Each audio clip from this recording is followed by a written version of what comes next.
That Friday was one of those bleak late autumn days when the semester felt like it was grinding to a halt.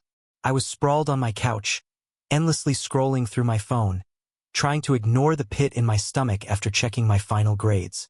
That's when I saw the email from Dr. Reed. The subject line was just my name, and the body of the message was a simple, stark request to call her office line. She was my modernist literature professor, the one who had just officially failed me. The F on my transcript felt like a brand, and a call from her could only mean more bad news. It didn't seem like a problem that could be fixed, so I almost ignored it. But after a moment's hesitation, I found her number in the syllabus and dialed, my thumb hovering over the call button. Dr. Lauren Reed's office was in the oldest building on the university campus. A quick walk from our off-campus apartment. Nothing complicated. I knew she was usually there late, a solitary figure in the near-empty humanities wing. I hadn't given her much thought beyond the fact that she was intimidatingly brilliant and strikingly elegant for a tenure professor. She was likely in her early 40s with a sharp intelligence in her eyes that made her seem ageless. To me, she had always been just Dr. Reed, my professor. That was the extent of it, nothing more. So, when I knocked on her heavy oak door, I expected to be met with academic formality. But it was something else entirely. She opened the door, wearing a simple gray sweater and jeans, her reading glasses perched on her head, her hair slightly undone from a long day. She appeared a bit surprised to see me so quickly, but not unwelcoming. I found myself unsure of where to direct my gaze, so my eyes darted to the stacks of books lining her walls. The air in the hallway suddenly felt thick with an unspoken tension. "Hey, John," she said, her voice softer than I'd ever heard it in a lecture hall. "I didn't expect you so soon." She gestured for me to come inside. "What brings you to campus on a Friday evening?" I fumbled over my words for a second before gesturing vaguely with my phone, as if it were proof of my summons. You emailed about the grade. I figured I should just get it over with." She let out a quiet low and pushed a loose strand of auburn hair from her face. "Oh, I'm not that busy," she replied, her tone casual. "Just grading the last of the finals. Would you like to come in for a moment?" I hesitated for a beat, unsure if I should, but I stepped inside anyway. I mean, she was my professor, but this felt different. I'd always seen her as a composed, authoritative figure behind a lectern. I never imagined feeling this strange pull of intrigue toward her. We sat in her office, and she offered me a cup of tea from an electric kettle tucked away on a bookshelf. At first, the conversation was stilted and focused on my performance in her class. But as we talked, I noticed she was opening up in ways I hadn't anticipated. She spoke about the pressures of academia, how the end of a semester left her feeling hollow, and how even though she was surrounded by colleagues and students all day, she sometimes felt profoundly alone. For a little while, I didn't feel like I was speaking with a professor who had just failed me. It was just her and me sharing a moment of unexpected honesty. And the way she looked at me with an intensity that went beyond academic disappointment suggested she was interested in what I had to say as a person, not just as a student. That's when something inside me shifted. I started to see her in a new light. There was more to her than just being Dr. Reed. Then she offered a faint, almost cryptic smile. "John, you have so much potential," she said. "It's hard to reconcile that with your final paper. I remember your contributions in class, the way you'd analyze a text. I didn't know what to say, so I just managed a slight nod. A new kind of energy was crackling between us. Something unspoken but undeniably present. I could feel it. A subtle spark, a quiet tension, but I was unsure of what it all meant. What I did know was that I wasn't ready to leave yet." She stood up and walked over to her filing cabinet, and my eyes followed her. As she passed, I caught a faint scent of her perfume, something floral and sophisticated. And for a brief moment, she no longer felt like my professor. She was just a woman, an individual with her own story and her own unmet needs. "Thank you for coming in," she said, turning back to face me, her hand resting on a drawer handle. "I really needed to talk to someone today who wasn't asking for a grade extension." I offered a small smile in return, feeling a strange warmth spread through my chest. "Anytime," I said, and I meant it. Even as I walked out of her office, I couldn't shake the feeling that something fundamental had changed between us. An unspoken understanding had taken root, and I had no idea where it would lead. The next time I saw Lauren, it was entirely by chance. I was at an off-campus bookstore a few days later, trying to sell back some of my textbooks when we nearly collided in the literature aisle. She was holding a collection of poetry, scrutinizing the cover with a thoughtful little frown creasing her brow. And for some reason, that simple expression captivated me. How had I never noticed how naturally beautiful she was? It wasn't just her physical appearance. It was the way she moved with a quiet confidence, the intellectual grace with which she carried herself. She seemed to possess a knowledge of the world that the rest of us were still struggling to grasp. I hadn't expected to see her outside the confines of the university, and frankly, I was unsure how to act. We hadn't spoken since that strange evening in her office. But something about that day had stayed with me. Something about her smile and the directness of her gaze had lingered in my thoughts. Still, I had tried to dismiss it as a one-time peculiar encounter until she looked up and her eyes met mine. "John," she said, her voice a low murmur, her smile calm and inviting. It was the kind of voice that had the immediate effect of putting you at ease. I smiled back, doing my best to keep my composure and appear casual. "Hello, Dr. Reed. I didn't expect to see you here." She replied that she was just browsing, looking for something to read over the winter break, gesturing to the book in her hand. "Are you finding everything you need?" It was a simple question, but it blossomed into a full-blown conversation. We talked about books, the approaching holidays, and other light, inconsequential topics. But underneath the surface of our words, there was a pulsing current of something deeper. There was a subtle but palpable tension in the air between us. Small lingering looks, quiet smiles, and then out of nowhere, she asked, "Are you doing anything this evening?" She said it nonchalantly as if the answer didn't matter much, but I could tell she was carefully testing the waters. I wasn't sure how to respond. I shrugged. "Not really. Just heading home to study for my last exam." She smiled faintly. "My plans for the evening just fell through. I was thinking of getting a quiet dinner nearby. You should join me. It would be nice to have some company." That offer caught me completely by surprise. My immediate instinct was to politely refuse. After all, what else did we have to talk about besides my academic failings? But the way she asked with a hint of vulnerability in her eyes made it difficult to say no. Before I could overthink it, I heard myself agreeing. "Yeah, sure. I could do that." And that was it. I had no idea what I was getting myself into. But later that evening, as I walked alongside her to a small Italian restaurant a few blocks away, my chest was tight with a nervous energy. I felt a buzz of anticipation that I couldn't quite explain, as if I was about to step into a reality I hadn't known existed. When we arrived, the restaurant felt cozy and intimate.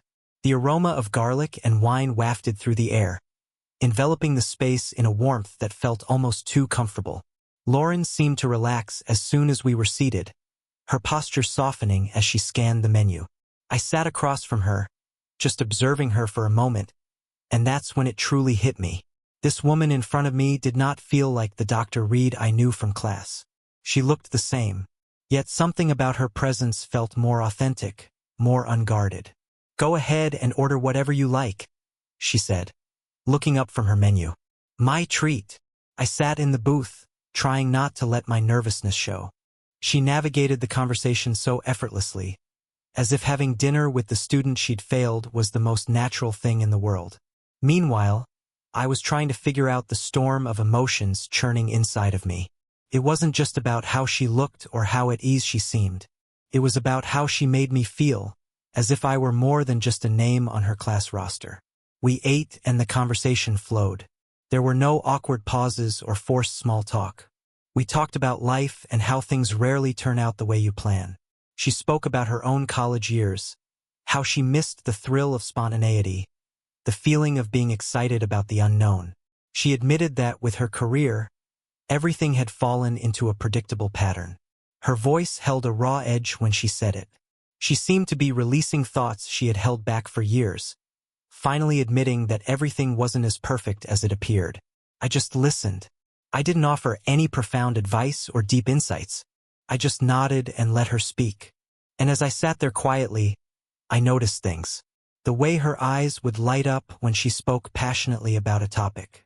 The genuine, unreserved sound of her laughter. She wasn't just my professor anymore. She was a woman. She had her own thoughts, her own feelings, and a life entirely separate from the university. "Thank you for this," I said as we finished our meal, and I helped her with her coat. She smiled at me, and for a fleeting moment, I saw something deeper in her gaze. "I'm so glad you came," she said.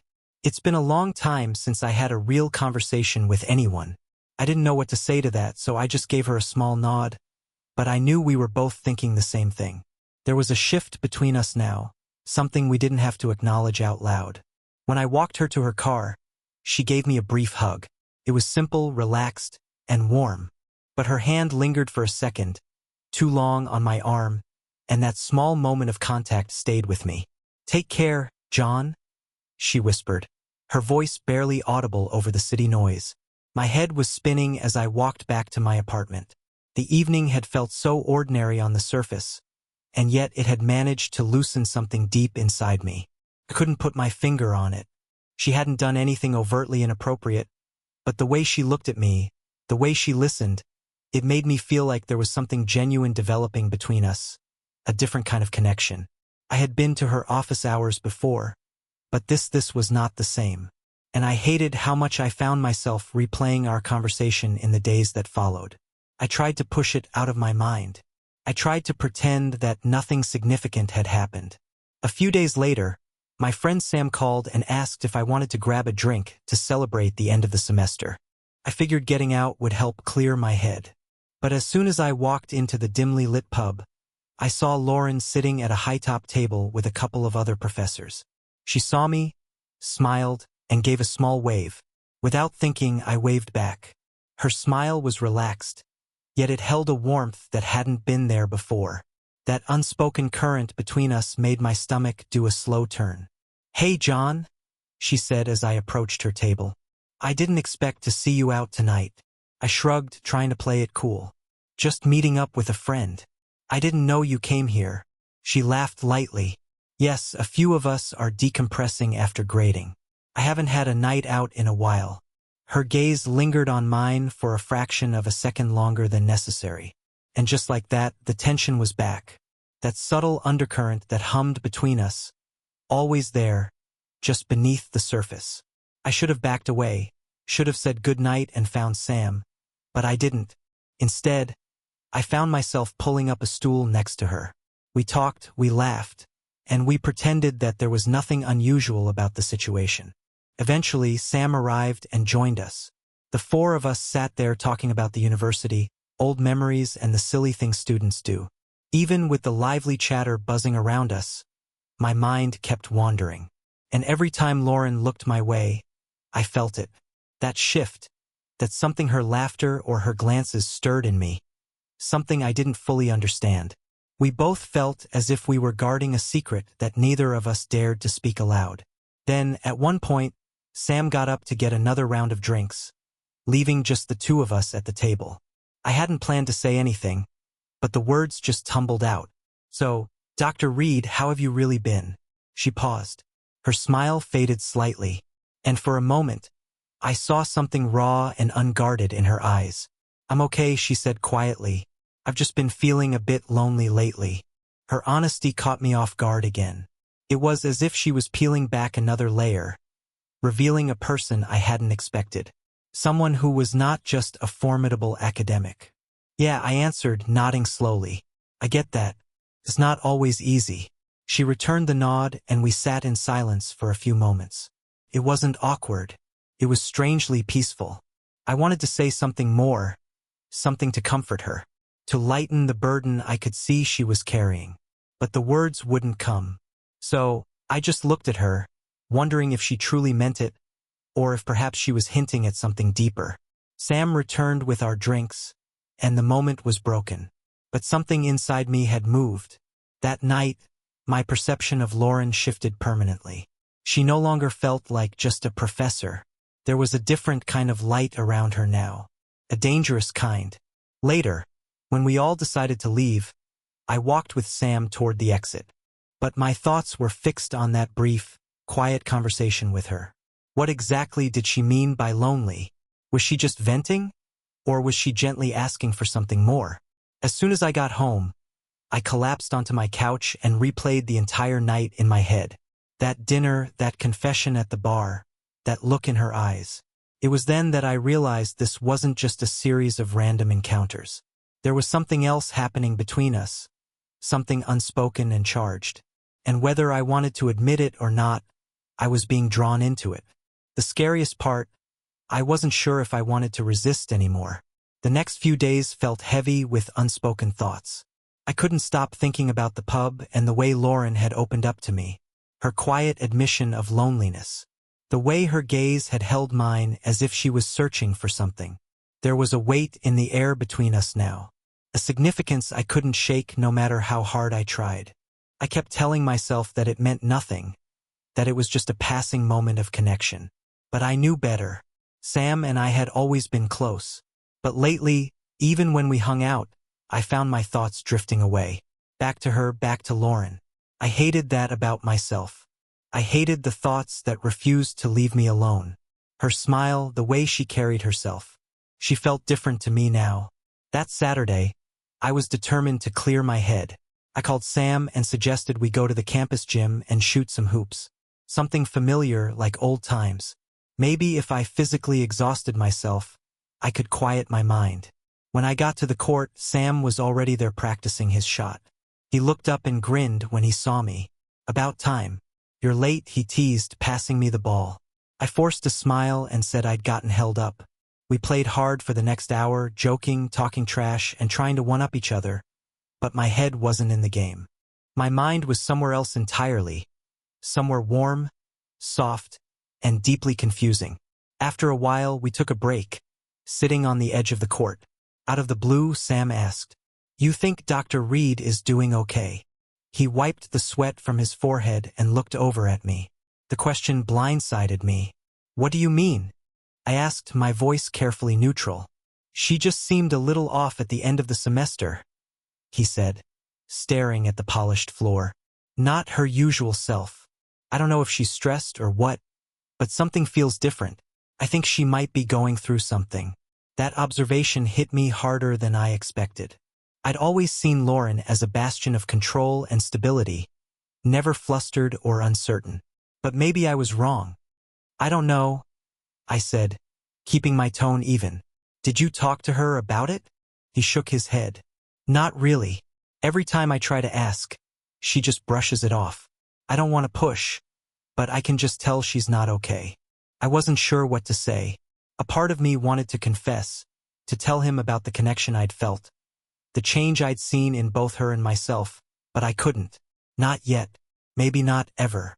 Maybe she just needs some space, I offered, trying to sound casual. "Yeah," he mumbled.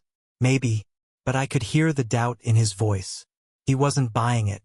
We finished our game and I headed back to my apartment. My gut, however, was in a tight knot the entire walk home, as if I were walking towards something I couldn't avoid. The next day, I got another email from her. "Can you stop by my office tomorrow? I have a proposal for you regarding your grade." I showed up the next afternoon, and there she was sitting at her desk sorting through a stack of papers. When I walked in, she looked up, her smile practiced as if everything was perfectly normal. "Hello, John," she said cordially, but I could see it. There was a weariness in her eyes. Her posture was a little too rigid. I realized she was playing a part. "Hi, Dr. Ree," I said, taking a seat across from her. She paused for a moment before speaking. "Yes, well, it's been a long semester." I could tell she was deflecting, treating my presence as nothing more than a student meeting. I didn't press her about it, mostly because I didn't know how. My heart was pounding louder than I wanted to admit. So I waited. I needed a moment to breathe, to escape the heavy weight that seemed to hang in the room. But then she spoke, her voice quiet yet direct.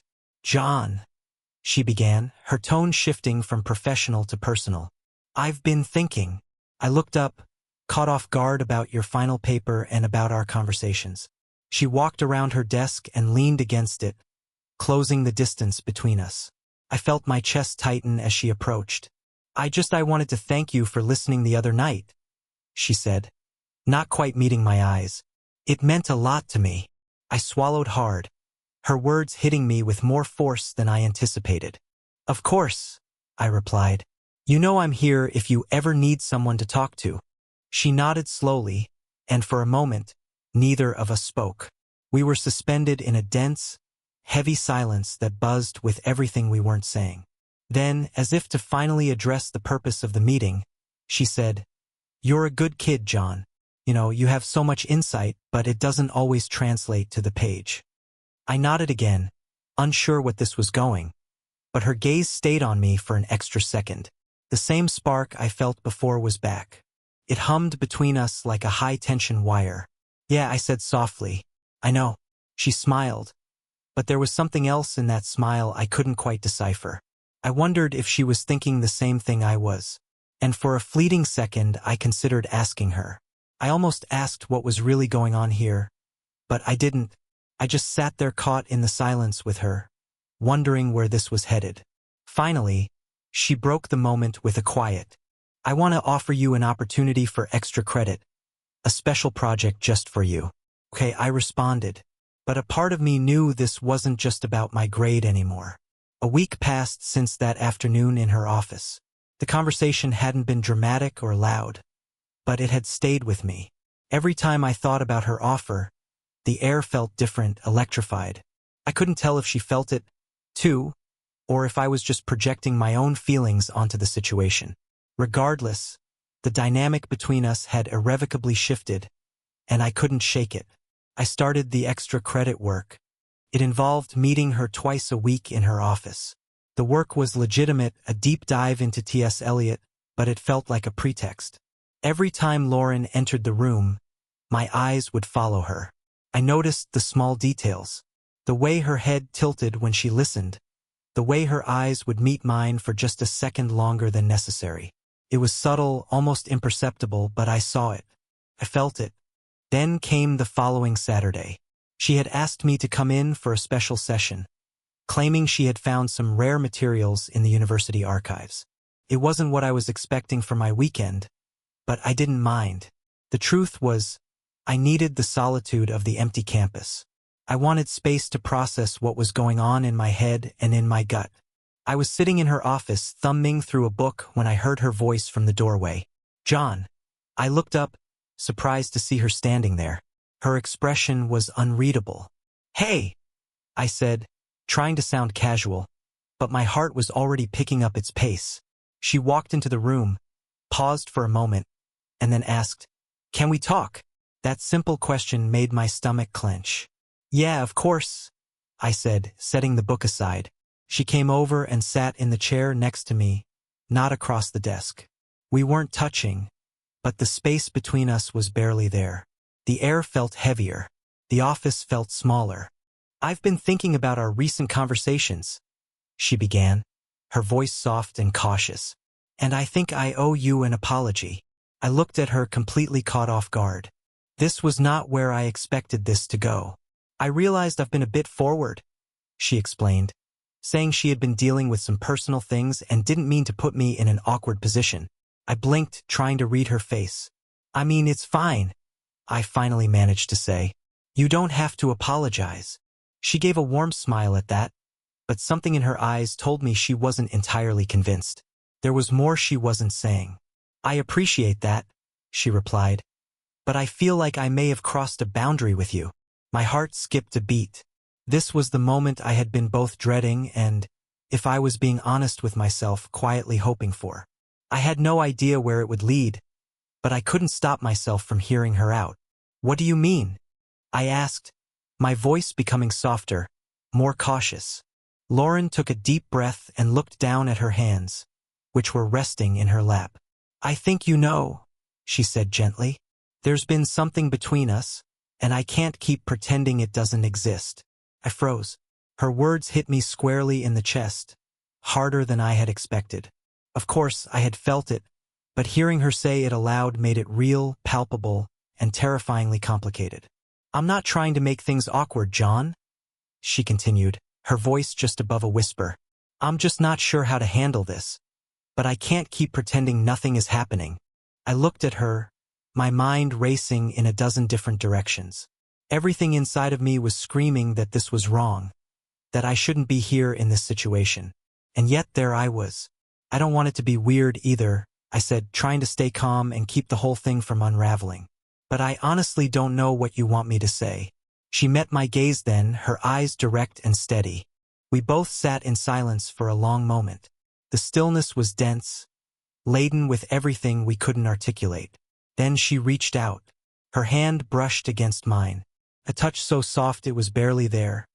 But it was electric. It sent a jolt through me. My breath hitched, and for a few seconds I couldn't move. This isn't just about extra credit, John, she whispered. Her eyes locked on mine.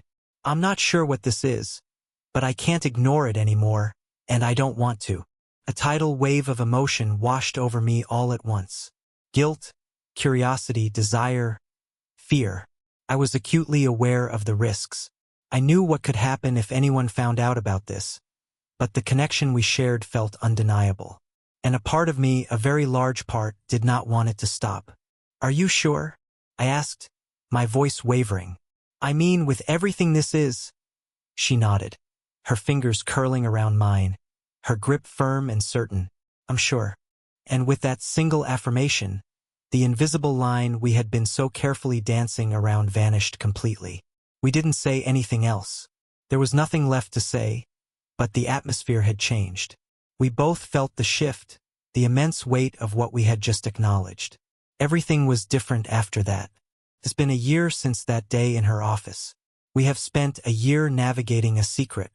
A year of balancing the demands of my student life and her professional one with the quiet stolen moments we carved out for ourselves. In some ways, it feels like we've lived an entire lifetime in those brief hidden encounters. We didn't talk much about the us of it all. What had started that evening she called me about my failed grade had not faded. It has simply become a quiet, constant part of our lives. Felt strangely natural, but it was also fragile. Something we both held very close. We agreed on one thing from the very beginning. Our happiness mattered, and that happiness was built on a foundation of trust.